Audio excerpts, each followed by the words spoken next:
Hi, this is Alex from phpacademy.org, and this is a PHP video tutorial for the new Boston. Now, if you're just getting started with PHP and want to start developing, you're going to need somewhere to test your code.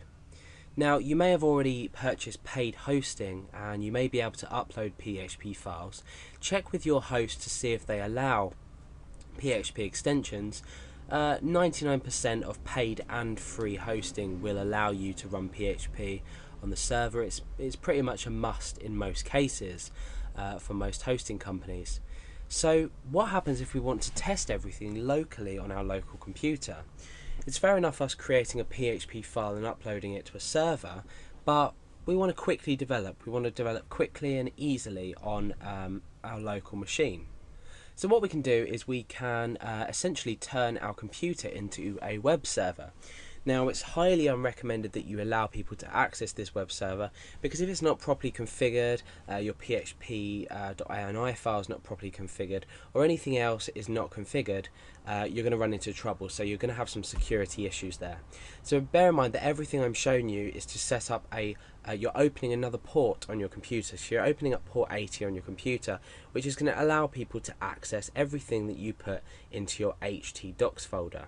Now, if you don't know what I'm talking about, that's fine. I'm going to go ahead and explain to you what you should do in order to create or install this mini web server onto your computer.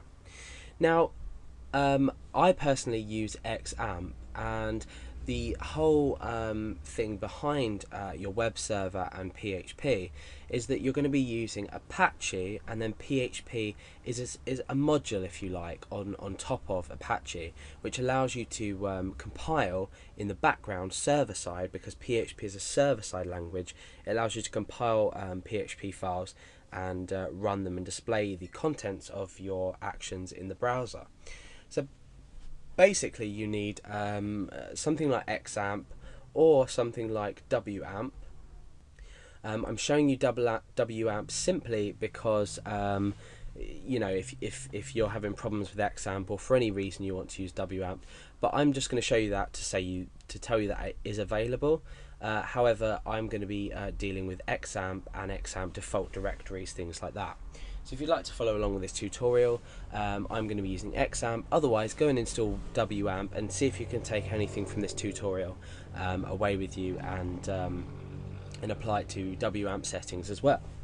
Now, the first thing you're going to need to do is obviously come to apachefriends.org, and you're going to come down here and you're going to say XAMPP for Windows, Linux, Mac OS, Solaris, any the obviously operating system that you are using.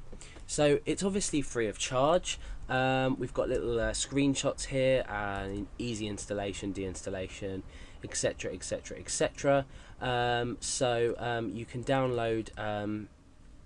download this for Windows by just simply clicking XAMPP for Windows, and I'm going to be giving you the example here and running through for Windows. So I'm not going to be using Linux, Mac OS or Solaris. I'm going to be using Windows in this case. So once you've clicked the file or click this link, you're going to come down and you're going to say download XAMPP here.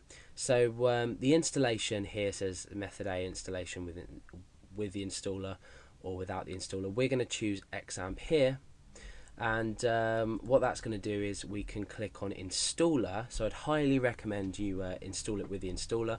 We're going to click that and it's going to download, so pretty simple stuff. You're going to open this installation file once it's downloaded.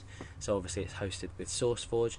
So you're going to save this file. You're going to wait till that's downloaded. It's 63.2 megabytes as it stands for this version.